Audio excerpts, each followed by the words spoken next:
What's up, everybody? Welcome back to the Next Deal podcast. As always, my name is Justin. I'm your host with my wonderful co-host, Vince. Yo. Today, we are joined by a very special guest that is not a real estate investor. I am super excited for this because it's totally different from what we normally talk about. She has been in insurance for 12 years. She's the author of the book, Protect Your Lifestyle. Has become a good friend of ours through a mastermind that I'm in. Her name is Meaghan Dowd. So super excited to have you on, Meaghan. How are you doing today?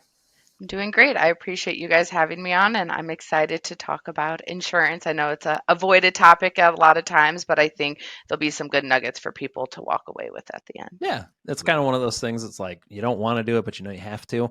Especially as a real estate investor or business owner, like there's certain things that you have to have. So, yeah, very excited because this is an area that, like we were talking about before this call, like there's just been times things have come up and didn't know I needed that type of insurance or stuff. So, to kind of start, we always like to start with just a quick background. Would you mind kind of just talking a little bit about how you got into insurance to how you wrote a book? I think it ended up on like one of the top sellers in its category for a while, which is really cool. But yeah, just kind of chat through some of that stuff, and then we'll get rolling.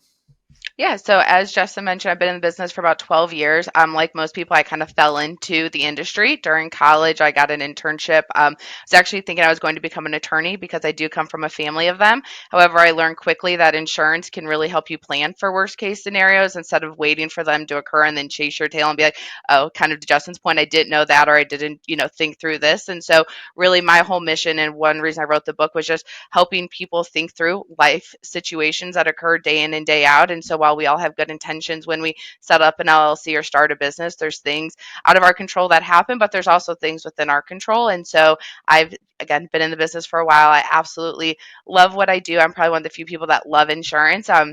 And again, it's really just educating people. It doesn't matter if you own a business, you just have, a renter's policy of, a car, whatever you do, there is unfortunately some liability associated with that. And I'm here to hopefully make insurance not as scary or as I feel when it comes to finances, where I want to stick my head in the ground and just hope everything goes well. So Uh-huh. I think, again, today is just going to be full of nuggets. There's not going to be, push one way or another, but just things to think about as a business owner and specifically within the real estate market. Perfect. I love it. Yeah, Yeah. that's like I said, I mean, we were talking a little bit before the call, but there's probably been 3 or 4 times, over the time of running a business where something has happened, and I was like, I didn't know you could have insurance for that. I didn't know there was coverage for this. The Without getting too detailed, we had an employee using a company via or their personal vehicle and hit something on the building, unfortunately, that we had to come out of pocket. And apparently there's like a coverage that literally covers that while they're driving their vehicle, which we now have. But like little things like that, it's just like I don't know that half that stuff exists. I'm sure Vince doesn't know half that stuff exists.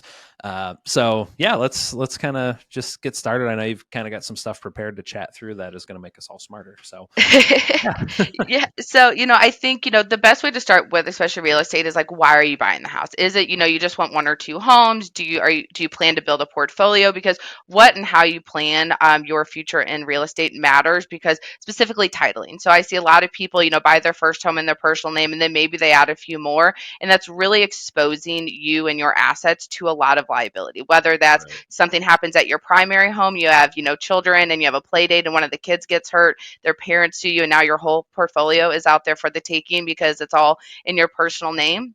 Mhm. But I've also seen on the flip side where people create LLCs, but they don't do anything with them. They don't add them to the policies. They don't run it like a true business. They just set it up because that's what their attorney told them to do. But they still call me and pay the insurance premiums with their personal debit cards, which from my standpoint is now pierced the corporate veil, which again, you've now just wasted a bunch of money on Mm. an attorney to not even have the documents matter. So from the start of your business, it's really important to understand how to separate it all. And again, while things, if you're going to spend money on doing it, make sure you execute it properly. And again, there are niche insurance people in this market that can help you. They have the teams, they know the right attorneys to do that. But if you are just going to have a few doors, I still think setting up the right entity is an important matter in the overall structure and making sure that what you do for a living doesn't jeopardize your personal life. Yeah, Mm. absolutely.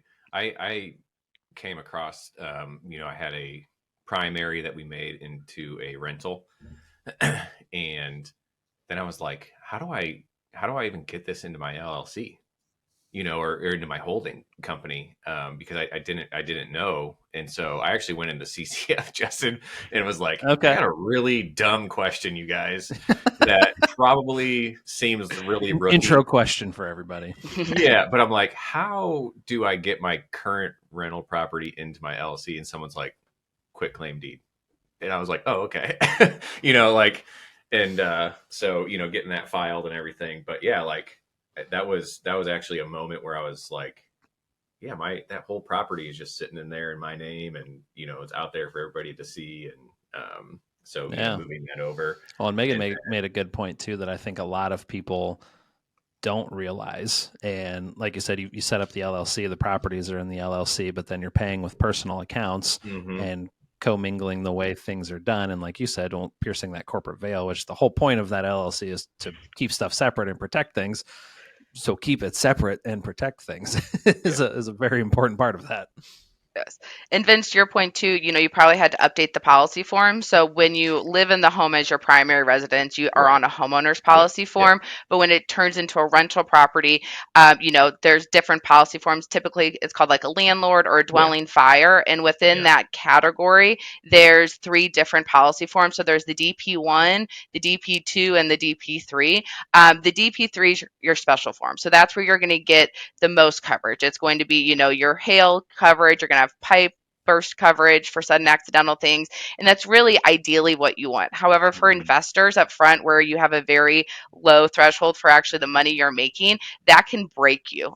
So yeah, again, understanding again how you're investing, if you're the person that's just the money person, you may want the DP3 because you're going to have to hire contractors to repair anything. And so insurance may be right. If you're the investor that is also the handyman that can do all the work, a DP1 policy may be okay because you're really only going to look to insurance when there's a total fire and you don't want to right, rebuild the home, but you can yeah, do the work. mm-hmm, And so understanding, and a DP1 literally is like fire coverage. You may have a little bit of water damage, but you're basically paying for fire. So again, understanding as an investor where you would look to insurance is also an important piece to make sure, because you can go belly up in a rental portfolio by being insurance poor very mm-hmm, quickly. And I see that a lot of times with clients, depending on where they buy, the houses they buy. Just because you can get a house for 50,000 doesn't mean you're not going to have to insure it for $5,000 a year. mm-hmm, So understanding what that trade off is a really important piece yeah. to that planning. I've also learned, um, recently with insurance. So one of my best friends is a State Farm guy, and he insures everything of mine, even the rental properties. Come to find out that I'm paying a lot of money to have State Farm do my rental stuff, and somebody's like, "Dude, like go to SES or is this other one, this company?" And they're like, "There's a lot cheaper options out there than State Farm." Scott, if you're listening, bro, um, I don't know. We'll talk. I would say there's definitely markets out there. Yeah. For a while, State Farm, American Family, the captives were very competitive in the rental space. They Hmm. still are, but there's definitely niche markets out there now, though, that understand, especially the difference between like short term, long term, and mid-term Yeah. rentals. A lot of these larger, name brand, street brands, they don't want the short term rentals. So again, being able Mm. to go to different companies does make sense. They have added endorsements to their policies to where Yeah. they're becoming a little more comfortable in charging rate for that short term. But it's definitely something that varies and continuously Hmm. changes. Hmm. Uh, And that's also the difference between like a single door or, if you're buying an apartment building. So understanding, the size, because once you have over 10 doors, you really can't insure in the personal line space anymore. It kind of has to go on a commercial policy form. And that again is just because that's where like the personal lines feels it's become a true business. Yeah. Hmm. Indoors is the key to that. A lot in the past it used to be roofs, but now it is, if you have over 10 doors, so it could be, three, four families, you're now considered like a commercial Hmm. case in a lot of Yeah. instances. Hmm. I have another question. Sorry, Justin. I'm like all over this, man. Oh, you're good, man. Ask away. So when it comes to, transactional funding, and you're getting funding, for, closing, let's say, right? It's just real quick for a day. usually these lenders are saying, hey, we still want you to have insurance on the property. Do you know of like policies where, at a minimum you're like, hey, I'm going to sign up for a month, so you're not paying 6 months because you're just getting transactional funding. You know what I'm talking about? Yeah, totally. So Yeah. it depends on how many of those you do a month or like a year, really, because there are Gotcha. things called reporting form policies within the Uh-huh. commercial side where you literally can add and remove houses every month. Okay. So again, if you, so that's really for your flippers of the world that don't ever have them for a long time. Typically, you need at least 5 properties, and they can be mixed use. So some of them can be annual, some of them can be fix and flip. So, but Gotcha. usually, a reporting form policy is key. But to that, as an investor, you have to be organized because if Hmm. you miss a house and it's not on there the next month and you have a loss that month, you don't have coverage. So for the people that aren't organized, the reporting form can be more of a liability than a help. But if you are, good at managing your projects and portfolio, it is a nice way, and you can a lot of times get very competitive rates in that Hmm. market. Okay. Yeah. Hmm, good to Yeah, know. because I was, dealing with transactional funding, and the guy was like, "Hey, we want 6 months of insurance," and I was like, "For 24 hours? Like that's so crazy to me, like, Yeah. And 6 month policies a lot of times come with minimum earns. So even if you wanted to cancel at like the 3 month mark, you still yeah, have to pay some of the right, premium and fees. And yeah, so, yeah, it's definitely not the ideal situation. yeah, yeah. Hmm, interesting. I All didn't right, know your that. turn, Justin. Oh no, you're good.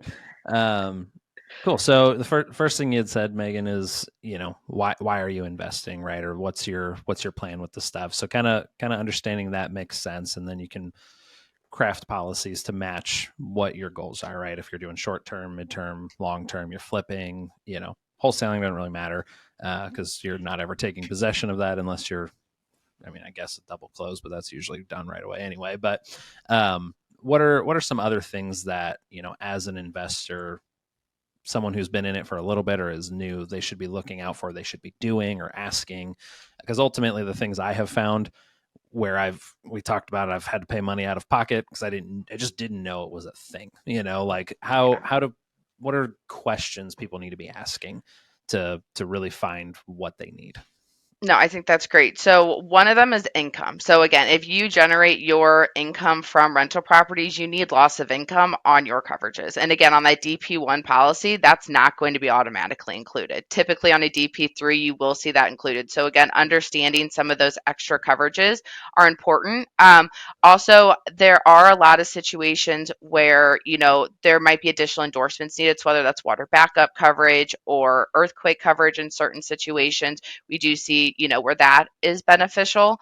Also, making sure your renters have renters insurance because Hmm. their liability within their renters policy can protect you if they damage your home. So that way, you don't, one, have to make a claim on your policy, but two, if they have a party at their home, which they are allowed to do, and someone gets severely injured, there's at least some layer between you and that tenant and what's going on. I see a lot of landlords only require like 100 or 300,000 liability. I do recommend 500,000, and for your renters, it's like $10 more a year. So again, why not have Wow, them pay a worth it. dollar more a month? So I Yeah. do recommend when it comes to renters. And it's also important to understand the animals your renters have in the house because unfortunately in the rental market there's a lot of exclusions for aggressive breed dogs, which are your pit bulls, mix of pit bulls, Akitas, sometimes shepherds. So again, if your tenants have those dogs, understand within your business policy where those exclusions lie and if there's any exclusions within their policy. And then the last place I see a lot of investors, really kind of lose it all is uninsured contractors. So they go with the cheapest bid when they go to, flip a house or work Uh, on a house. just like a And then, local handyman that correct. can come and do it for half the price.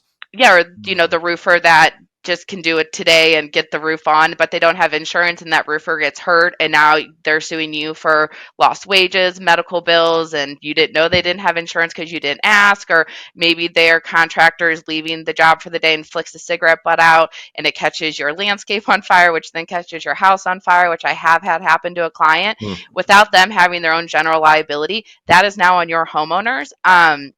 And even when you have contractors, if you sign a contract, a waiver of subrogation is where we also see clients kind of get into a sticking point because there can be exclusions within your policy for your rental business that excludes coverage when a waiver of subrogation is signed with a contractor. And I can talk through that a little more, but Let's I'll say let you I have guys. no idea what that is. What is that? Okay, so a waiver of subrogation, and it is very common in contract from a business standpoint. And commercial insurance is a little more comfortable with it. If you're doing like work on your personal home, this is where it becomes a big issue. But basically, what a waiver of subrogation states is if your homeowners can cover the claim, we can't go back after that contractor for any negligence. So, again, that example where the subcontractor flicked the butt out and it caught fire, technically, my homeowner's policy covers fire. So now I'm stuck paying for that, and my insurance company can't sue that subcontractor for the damage, even though it was Oh, their fault. And okay. insurance companies don't like when they can't get their money back when it's not their client's fault. So a Mm. lot of times I'll see where your homeowner, specifically your primary homeowners, will exclude the coverage if a waiver of subrogation is signed. Again, on the commercial side, they're a little more comfortable with it because they understand those contracts and it's just a different world. But that is a really big piece that I see come up in just, regardless if it's for your personal or rental needs. Hmm. So with that, how does someone make sure that, like, when does that come up? You know what I mean? Before Like, you sign the contract. So again, I have a lot of my clients send me their contracts. I have to be very clear. I'm not an attorney. I just know how to do the control find and look up the word subrogation. And then from there I kind of see what the clause is and, let the clients know. And in all honesty, 98% of the time the contractors have no problem removing it. They just put it in there because it was the form they bought through the freeform.com or whatever, and they don't hmm, know what it means. So a lot of times it's just because no one's ever had that discussion and it's just understanding. And again, it's talking to that's why it's so important to have a friend in the insurance business, whether, yeah, again, that's your agent or just someone, because you can call and ask them, like, hey, does my policy care if I sign a waiver of subrogation? And again, if it's a commercial policy form, a lot of times they're okay with it. But if it's a personal form, a lot of times they're not okay with it. And your agent should quickly be Mm. able to got tell it. you that. So that's going to come up when you're signing documents for the contractor to do the work, when 99% of people are not going to read that contract and just be like, yeah, this is fine. Um, that's where you can get into trouble, is if you don't verify that that's in there, and they, like you said, they'd be most likely willing to remove it because they're using LegalZoom or Rocket Lawyer to make a quick contract for something. That's crazy. I didn't know that was a thing. I've Yeah. literally never heard of that before. Or I've even seen where, like, in that contract, they'll require you to carry like a certain amount of liability, and clients don't ever go get it because, again, they didn't read the contract. But when push comes to shove, an attorney is going to say, well, look, you signed here. You just basically voided the contract. That's not on us. So that, is why we do tell our Mm, clients to send us, before you sign anything, send it to us and your attorney, and we'll pull out any questions from where we see our homeowners contracts potentially, having issues, and then let you and your attorney decide what the best next Mm. steps are. okay. That's cool. Is that It's something that most insurance agents will do, or is that something that you guys are a little bit different? Um, I would say the good. So in my book, I talk about an insurance agent and insurance advisor. There are a lot of really good insurance advisors out there that will do this for you. Your Okay. people that call and say, "Hey, I can get you the cheapest rate," they're not going to do this for you. So again, investing in fair. the right insurance and the right person to be your insurance person will be the game changer, honestly, in having like a successful or unsuccessful real Yeah. estate portfolio. Hmm. See that, and that's why I like with my friend Scott. I don't care paying more, honestly, because he's like he looks out for me, like, Yeah. and I can call him at 8 p.m. and be like, dude, what's going on? And he's going to answer, and I love that part. But going back a little bit, it's just unfortunate we live in such a litigious society that you just like, there's just so many things that you got to look out for. What could happen? It's Yeah. like, it's just dumb, like, it really is that someone else's fault, and they're going to try to go after you and you had nothing to do with it, you know Yeah. kind of But thing. because of a technicality. Yeah. Right. Yeah. Or you're just trying to be a good person, let someone, like clean your house while when a tenant moved out and you're like, oh, you need $200. Okay, you can go like clean the house for me. But then they get hurt and now you're stuck paying their wages because they said you were their employer for the day. Right. Yeah. Yeah. And then lawyers, the slimy ones, are going to be like, what else can we go after, when they're searching Yeah. for that. And that's why titling becomes so important because it can become a quick domino effect if something happens at one property that then takes out, the rest. I had a client who had mold in their house and a child did get extremely sick from it, and they lost four of the homes because of how they had it all titled. Wow. And Let's that was talk the only about that. collateral they had. Yeah, let's talk about that with titling to prevent that from happening. Because and maybe this goes into this. Maybe this is a totally separate conversation. I don't know. I'm learning a lot today. But like I've heard it a couple different ways for people that will say they're buying rentals, for example. They'll put I've heard the argument for putting one property in an LLC and then creating a new one for every property. And then I've also heard the argument of like we put 10 in an LLC and then we do another one. So I don't know if that has anything to do with titling or if that kind of correlates to that, but I'm kind of curious what your thoughts are with that. So again, I think an attorney would probably may have different thoughts. I do think doing it individually per house, you can still have like an umbrella corporation that they all like live within. But I do think, but the reason people don't do it individually is because you have to set up a bank account for each individual home. So I Yeah, think a from pain in like the butt. from a cost perspective, 10 maybe like the number where they found, hey, it makes sense to set up and we're okay losing, again, 10 homes at a time. And we know, so I think there is a strategic way to do it. And that's where, again, understanding who you are and what you're looking to do. If five houses is all you're going to have, I would set up five individual LLCs, five, separate bank accounts and just do that. But if you're going to have 100 houses, it might be smarter just to do it 10 by 10 by 10, knowing you're not going to lose your whole portfolio, but you're also not going to spend endless hours checking 100 different bank accounts to make Sure. sure things are done properly. So I think it's just understanding. And again, there's no reason to set up 100 LLCs if you're going to use the same bank account because you've just basically wasted money on 99 LLCs. So again, Yeah. you have to be strategic in what you're doing and understand the next steps of what that means. Hmm. Got it. Okay. Yeah. Let's talk about the titling stuff you mentioned. I'm curious about that. Yeah, so I think it is. It's just so the other piece to titling that I see a lot of investors do is they put their car in the business name. So they're like, hey, I need some tax write-offs. I want that depreciation. But then their kid drives the car, their wife drives the car, their business owners drive, or business partners drive the car. Now your business is always liable for anything that happens while that vehicle is being driven because of how it's titled. So while there might be a very nice tax write-off, and I don't know if that's true or not, you have to understand the liability piece. I've seen a lot of people lose businesses, not just real estate, like true cleaning businesses, construction businesses, because of how the vehicle is titled and who actually uses that vehicle. So I do think understanding the vehicle usage and how you're going to title it is piece to the program. Hmm. Yeah, that's a good point because the way that we do, like with my company, with my truck, it's through our company, but then we have the coverage that covers no matter who's driving it with that, and it will also, and I have no idea what this is called, but it will also cover any of my employees that I have on my policy if they're driving their personal vehicle on company time to make sure. And that was the deciding factor to put the truck under company coverage was to get that type of protection because people drive mail to the office, they go to, they'll go to the post office or Staples if we need a supply randomly or whatever, and making sure that they're covered because I didn't realize that well, their personal stuff isn't technically going to work if they're working on company time, even if they're driving their own vehicle, which was super interesting to me.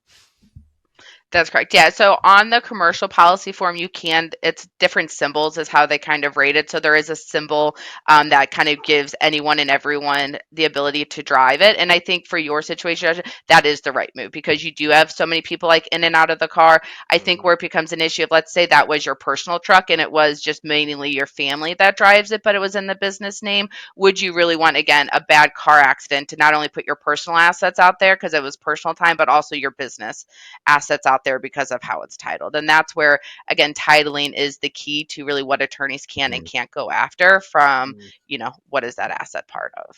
Hmm. Interesting. Hmm.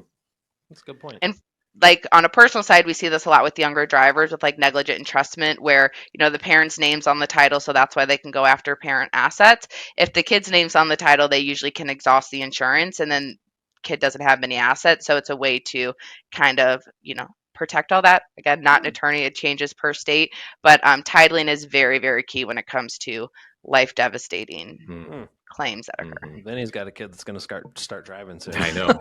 Yeah, I do. I'm getting there. About to have I his own remember. insurance. Yeah, I remember getting rear-ended by a guy in a Mercedes, and I had 4 kids in the car, and it was on a company. It was his company car apparently, and dude was just like freaking out. But I remember getting a call from his insurance company, and they're like, "Would you just settle with 8 grand and be done with this, or something like that?" And I was like, "Yeah, okay." Like they didn't want me like going after, like so there it was like just a quick call. He hit me so hard it broke the bumper, and the Mercedes symbol was embedded in my bumper. In the back of the minivan. But I remember that like, I don't know how that worked with insurance or whatever, but they were like, "Will you just take this and be done?" kind of thing. Yeah. Well, because once you accept it, that you can't sue them. Right. So Yeah. that's why they call you quickly to get you to accept, because once an attorney gets involved, they now Yeah. are going to be like, doesn't your back hurt? Doesn't your neck hurt? Weren't you going to be a football star? Now you Yeah. can't play football anymore. And that's, Oh Yeah. yeah. But the thing too is like, I'm not a dick of either, course. and fair. I do believe, sorry, my language, I do believe like, like being a good person, like, I'm not like karma guy, but like that'll come back to get you if you're gonna, 100%. you know what I'm saying? Yeah. In some way, shape, or form, it will. Yeah. Yeah. But I know about not filing claims because I probably put 3 or 4 bumpers on people's cars from backing into them. So again, I totally agree with you. There's situations where just being the better person, not trying to have insurance determine who was at fault. If you Right. obviously know one way or another, like just be the bigger, better person and Yeah. move on. Yeah. Ooh, Yeah. I had one time, it has nothing to do with work, but it's insurance. One time, a former employee of ours, we borrowed. They had a side by side, and we didn't have one. We go out to my mother in law's house all the time, and she's got like 20 acres. And at that point, I didn't have a truck to tow it either. So like, I gave them my Tesla for the weekend. I took their truck, and I was like, "Hey, let's just agree that if either of us mess up anything, we'll pay the other's insurance deductible on it." And stupid me didn't realize that one of my kids pulled the tailgate down on the truck when I was backing up with the trailer. So the trailer just smashed the entire Oh, no. tailgate of the truck up. Yeah. And like put a huge dent in it. And I was like, of course this would happen. And you're and like, it was one of, it's always the kids too.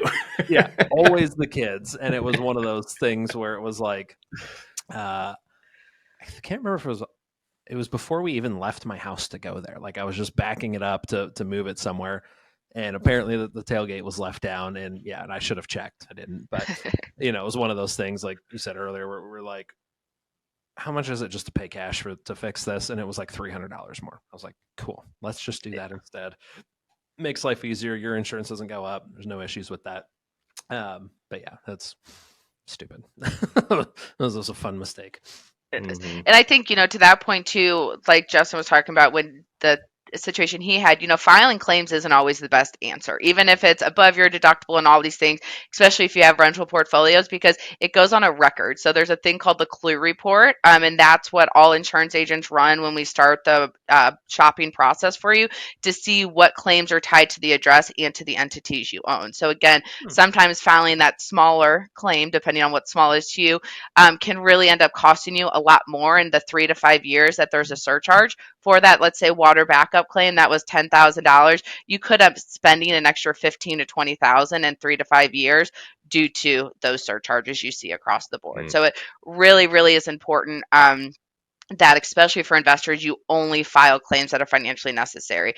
Don't go file 10 roof claims because a hailstorm came through your area and a roofer's coming saying, hey, we can get you a roof. Even if they can get you a roof, you really don't want 10 claims in 1 year on your insurance, because you probably won't have an option come the next year. And so again, now you're going from, hey, we have some bad roofs, to now we're self-insuring a whole portfolio for 3 to 5 years. And again, if you need lending, you're not going to get lending anymore. If you have lending, you're going to get forced placed insurance put on it. So like understanding the repercussions of using insurance, which is why people hate insurance. So I totally get, probably some of the grunts Because in it's the what you room of pay like, for it. yeah, exactly. Be And I able to totally use it. understand. But that's why you carry the right deductible. That's what a lot of investors also don't understand, is is. They're like, well, I only want $1,000 or $5,000 deductible because that's what I want to write a check for. But can you write a check for 20,000? Then that should be your deductible, because again, you have to understand the domino effect of filing claims, and the right deductible can help you pay slightly better premiums. Definitely not going to be the cheapest premium, but it can help offset some of that cost. And less than 8% of people ever have a claim. So again, the chances of you actually paying a deductible are very, very low, but you pay an insurance premium every year. So, Yeah. Yeah. That's a good point. Yeah, because is there, and I don't know if this is even something you can answer, but is there a certain amount of claims or monetary value to claims where you can start running into issues with insurance being either approved for new stuff or for premium increases, things like that? Like, is there a magic number, or is it kind of just subjective to each agency? it's subjective to each underwriter, like company, Okay. agency. But again, I would say a water claim's really bad. Like in today's market, if there's a water claim on your record, you're probably not going to get offers. If it's hail, you're probably going to be okay. It's out of your control. It's considered an act of God. So, that's a little different. But the best way to explain insurance is we're just another bank. Insurance was created way back in the day for mortgage companies to be comfortable to lend you money. So when you file a claim with the insurance company, you're basically borrowing money for them, and you borrow it at anywhere from an 8 to 15% surcharge for that 3 to 5 years. So again, if you can get money elsewhere to repair these, or again, have a little bit of self-insurance for that smaller stuff, it really is the better way, and kind of be your own bank in some aspects, because that's all the insurance company is to you when you file a claim. They're lending you money, and then they charge you an interest rate on the back end called a surcharge. Interesting. That's good to know. I wish I would have known that last year, because I did file a water claim on my house, my personal residence. But Yeah.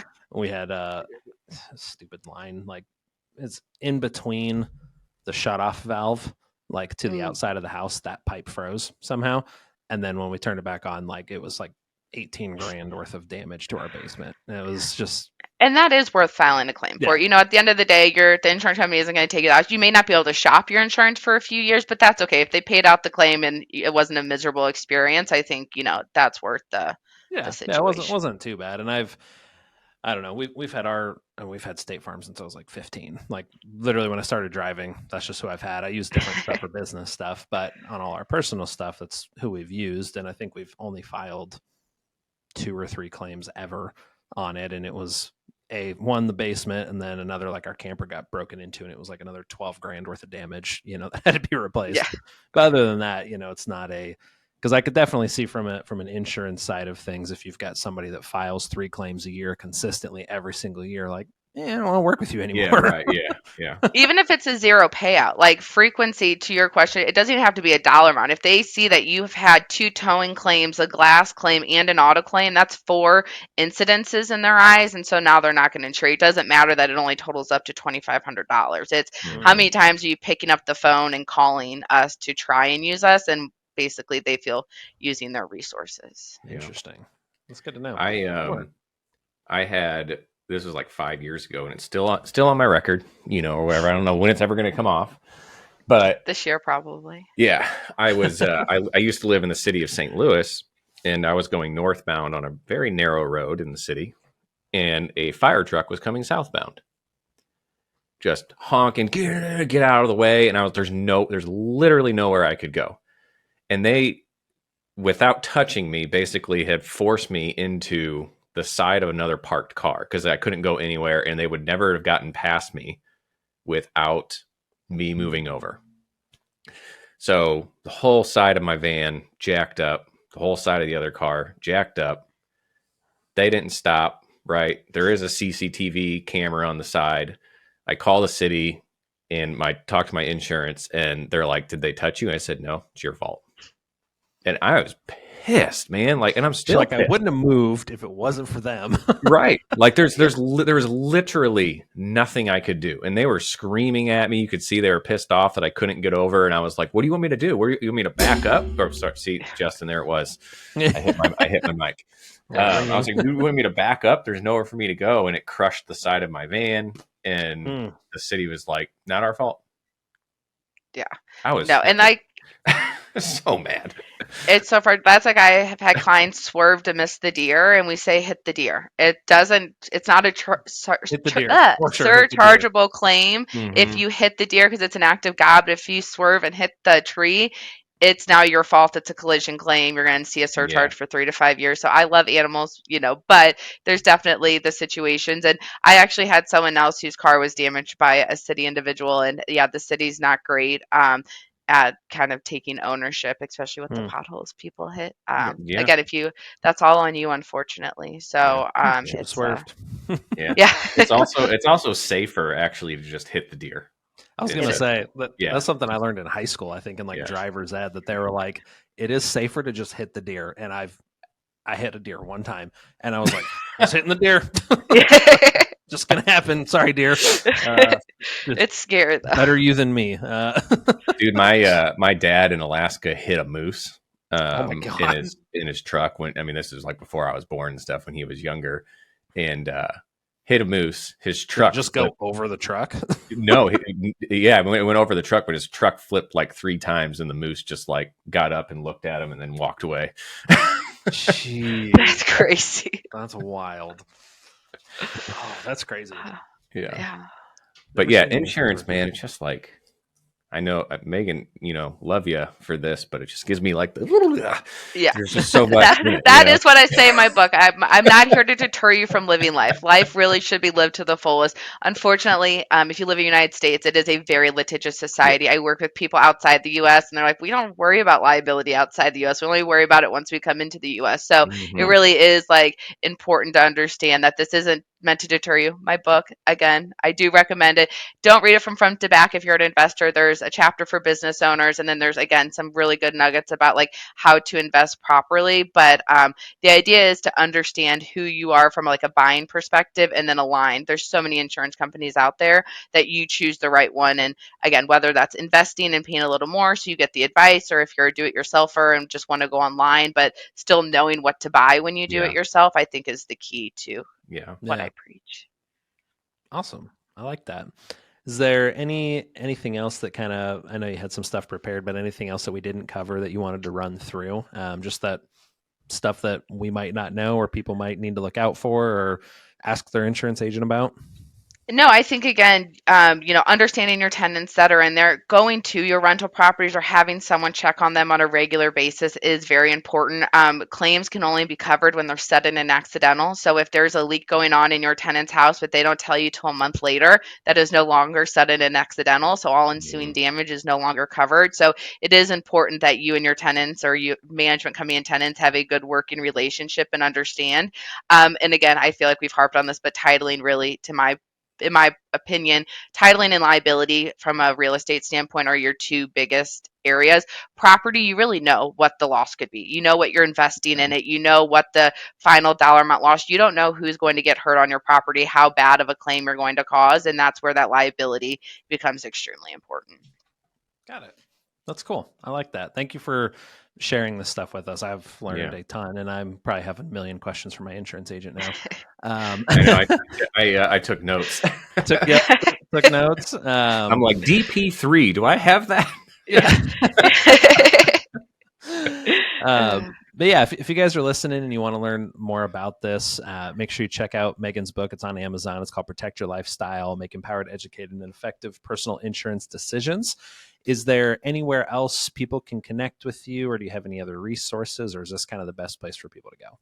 Yeah, I do have a website, protecting, so there's an ing at the end of it, yourlifestyle.com. And then LinkedIn is another great place to connect. And from the website, there's email addresses and all of that. But would love to have a call with anyone, talk through questions. I also sit on the phone with clients and other agents. So again, if your brother-in-law is your agent, but you just want to talk through some things, I'm happy to support that relationship and just make sure everything that you guys are doing together is properly covered. Love it. Awesome. Well, yeah, thank you again so much for showing up today, Meaghan. If anyone that's listening, if you're looking for help with this kind of stuff, definitely reach out. Go to her website, protectingyourlifestyle.com, and check out her book. And yeah, thank you so much for showing up and helping us out with this stuff today, Meaghan. Thanks for having me. This was great. Absolutely.